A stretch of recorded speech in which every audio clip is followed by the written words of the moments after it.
Welcome back to Strongman Personal Finance. We got a sponsored video tonight, and if you want a sponsored video, you send me $50 and I'll make a video about whatever you want. See the pinned comment below? I don't do stock price predictions.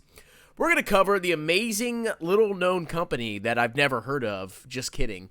General Electric. And apparently, there's a lot going on with this freaking company that I had no idea about. So I got this request.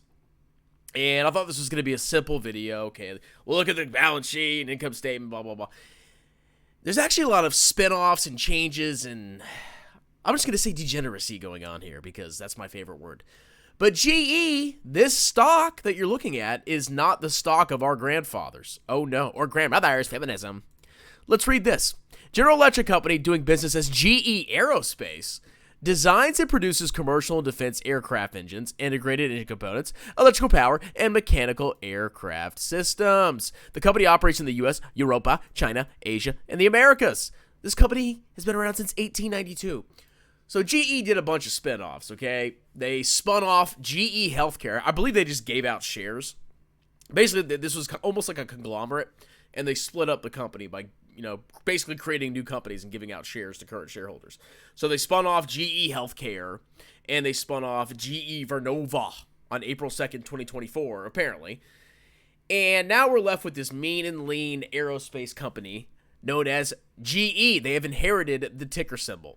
So the horrible thing is, not horrible, but you can't really use like year-over-year comparisons. I mean, obviously you can see massive revenue declines, but I mean, yeah, that's because they spun off a bunch of companies. I don't think stock analysis has adjusted this for just the GE Aerospace company.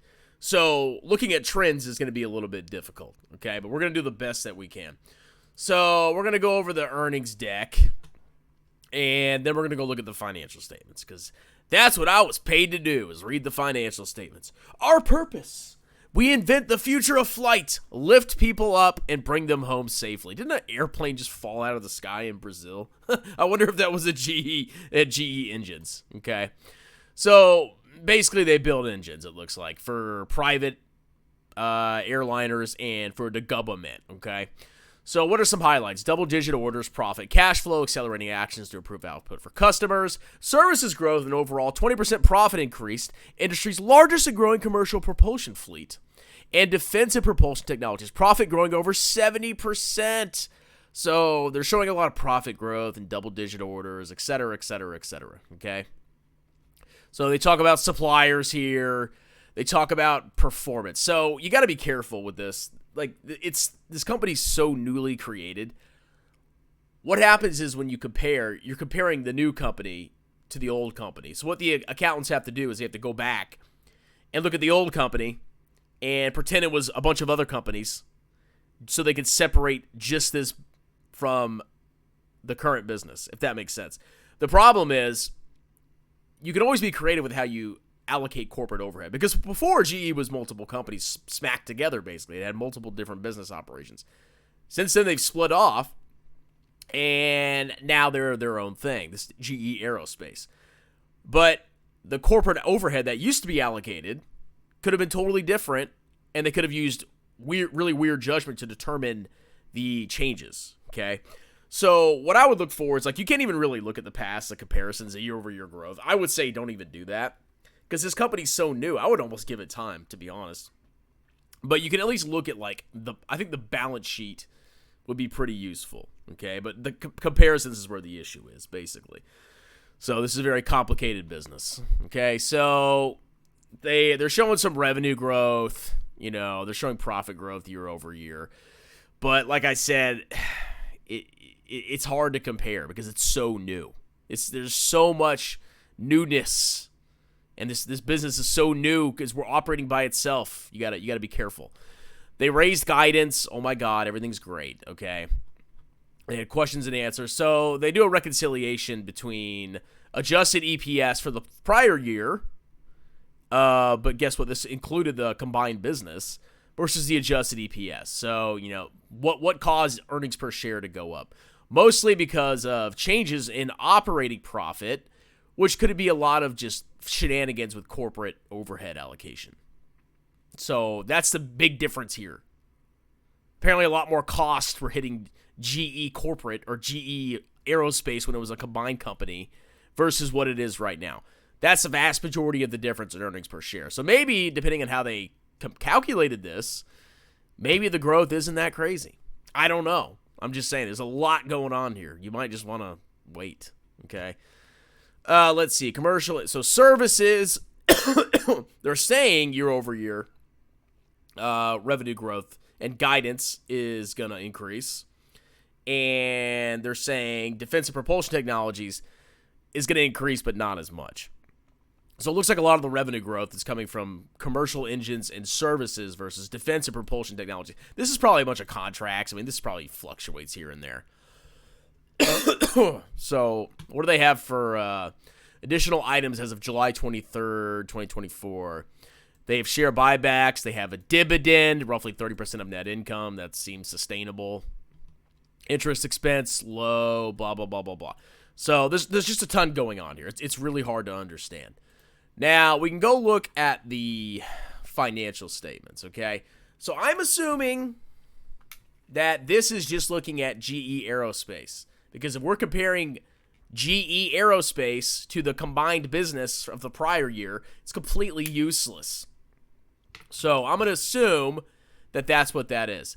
So sales of equipment is down year over year. It's actually down. It's down by 2532 divided by 253. It's down 14%.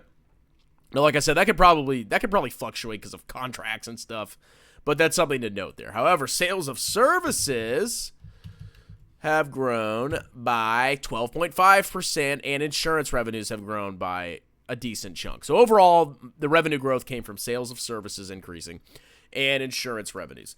Now, it looks like the most profitable business is the services. As a matter of fact, it looks like the sale of equipment is losing money. Look at this. For the sales of equipment, they generated $2.175 billion of revenue, but it cost them $2.3 billion. They're losing money on the equipment. So maybe this is a business where they sell the equipment at a loss, but they get you on the services. Kind of like whatever stupid scam goes on in America. But you catch my drift. So they lose money on their equipment. That's funny. But the services make money. Selling, general, and admin, a slight uptick, but nothing crazy here. Separation costs, yeah, that's something you can almost ignore going into the future. That's going to go down and down. R&D is up, a little bit, but nothing crazy. Interest is flat. So if we look at their interest and other financial charges, that's weird how they put that up there. I would imagine that should be lower. Like, you should have like operating income and then interest expense. But they're even with their interest, they're able to cover their interest expense. Clearly, okay? Their total revenues were $9 billion. Their total costs and expenses before interest and taxes, just taxes, is, roughly 1.5 or 1.1447, which $1 billion, $1.4 billion of profit. So they still have plenty of money to cover their interest. They're not going to go bankrupt imminently unless we see something crazy on the balance sheet, okay? Earnings loss from continuing operations, $1.32 billion. Net earnings, $1.26 billion.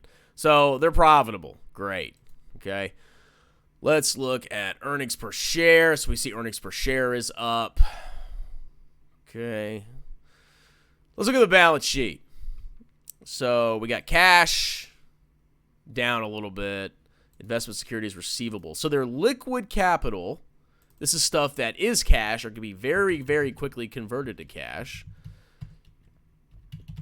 And notice it's sorted in order of liquidity. That's pretty cool, huh? They have $23 billion of very liquid capital that they can access. Their current debts are,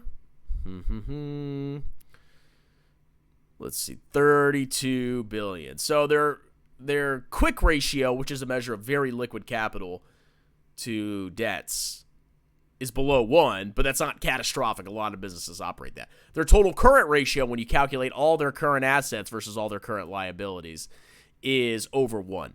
Overall, as long as they can sell the inventory and churn it, I mean, they're going to lose money on it, apparently. But I think they can have enough cash. Also, they have investment securities. We're going to go see what those are in a little bit.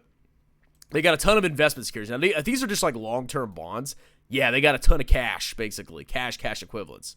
But they're classifying them as long-term investments. So these could be like a stock that they own in other companies. I don't know. We'll see. But if these are liquid bonds, if these are bonds, then yeah, they got plenty of cash or cash equivalents. PP&E is down slightly this appreciation. Goodwill's down a little bit. That could be an impairment. Goodwill's when you acquire a business for more than the fair value of its net assets. It's basically a plug entry.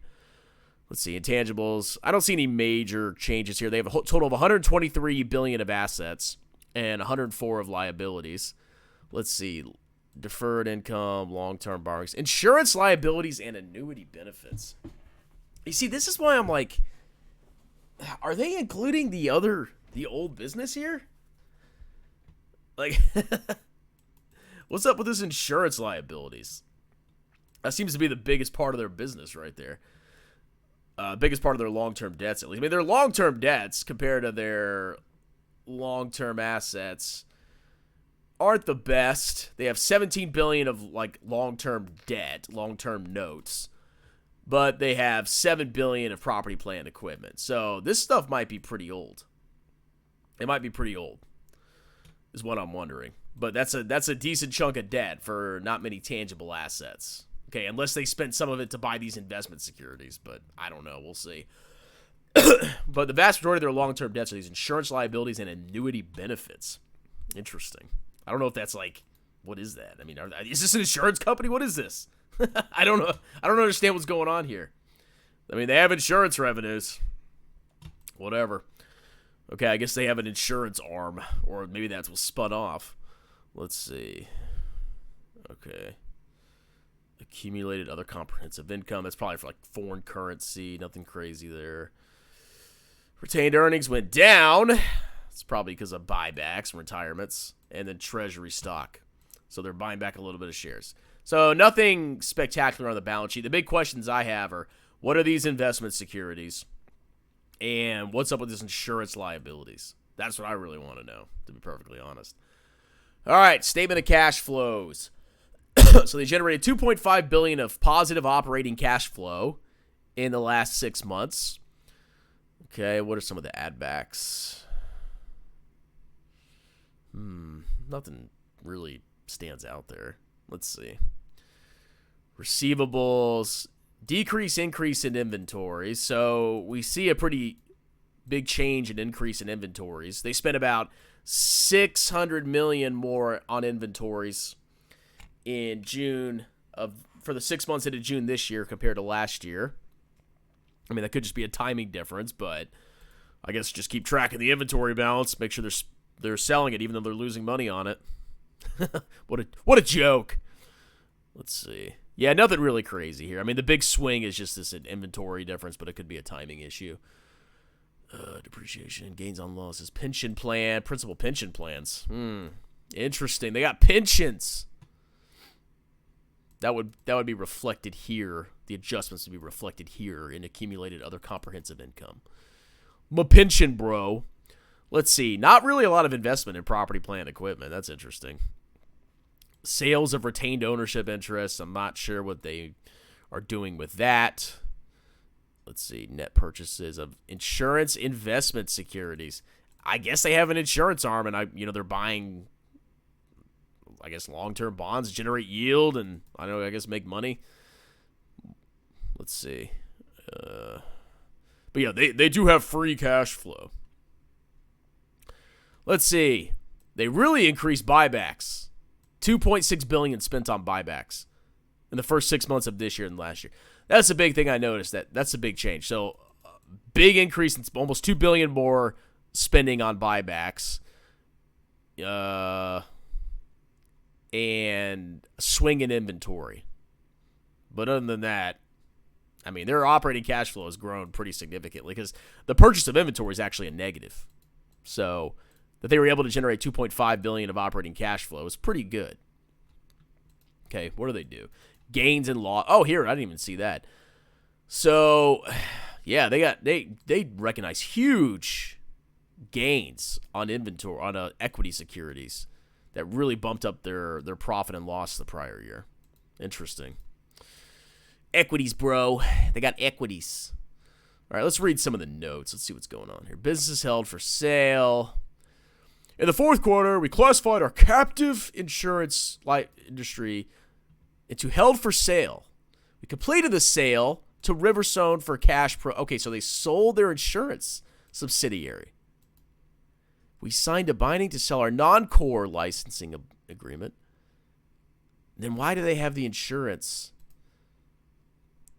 We classified in the second. We completed the sale. Then why are they showing it on the balance sheet? That's weird. Okay. Maybe it's for comparative purposes, but they're saying they sold their insurance subsidiary. You see all this crap that's going on here? Okay, they got rid of GE Vernova. Let's see. GE Healthcare got spun off. Let's see. Related with cases brought settlement program. What the hell? As previously recorded, bank, along with other, Polish banks, has been subject to ongoing litigation in Poland related to its portfolio of floating rate residential mortgage loans. What? As previously reported, a settlement program was adopted and recorded a charge of $1 billion. The estimate of total losses for what are they doing? Are they investing in Polish mortgages? What is going on here? Oh, man. What a clown world. Okay, the investment securities. The majority of our investments are held within our runoff insurance operations and are classified as non-current as they support the long-duration insurance. Yeah, so those long-term investments are just like, they're there to basically, insurance. They take money from premiums, they invest it. They hopefully make more money off, the money they take from you than they pay out in claims. That's insurance, basically. Let's see. So they're mostly debt security. Our remaining equity shares in GE. Okay, so they still own shares of GE Healthcare. Okay, so that's on their balance sheet. Let's see. Investment security. They have most of their investment securities are in U.S. corporate debt. Interdosting. They got some non-U.S. corporate, state, and municipal mortgage and asset-backed. I wonder if that's the Polish. Polish mortgages, bro. But the vast majority of their portfolio is in U.S. corporate debt. The fair value has dropped a little bit. Rates go up, prices go down, but there's no massive fair value drops here. So their portfolio is down probably because of interest rates, but it's mostly U.S. corporate debt. So as long as they're not in tattooed chef bonds, they should be fine. Let's see. Good Lord, there's so much going on here. I can't believe they lose money on their freaking equipment. Okay. Borrowings. Insurance liabilities. Yep. Pension plan. Okay. Yeah, dude, there's so much going on here. This is a clown show. I would wait. I mean, I'm not saying it's a bad company, but there's so much shenanigans that could be going on, and it's so hard to compare, and there's so many changes going on and so many connections to its old businesses. It's kind of a clown show, okay? But it seems like the business is doing all right. I don't see any major red flags on the balance sheet. But yeah, there's just too much going on here. I would wait till this settles out. It's its own business. You have a clear understanding. You have comparative balance sheets, income statement, statement of cash flows. There's no shenanigans that could possibly be pulled. You're basically in the clear. I can understand this better. But that's kind of my thoughts on the business. Hopefully you enjoyed the video. If you want a sponsored video, you send me $50. And if you want a one-on-one tutoring session, you send me $75 for an hour. And if you want to buy my book, Stop Being a Broke Loser, that's on Amazon. All this information can be found in the pinned comment of this video. Talk to you later. Cheers!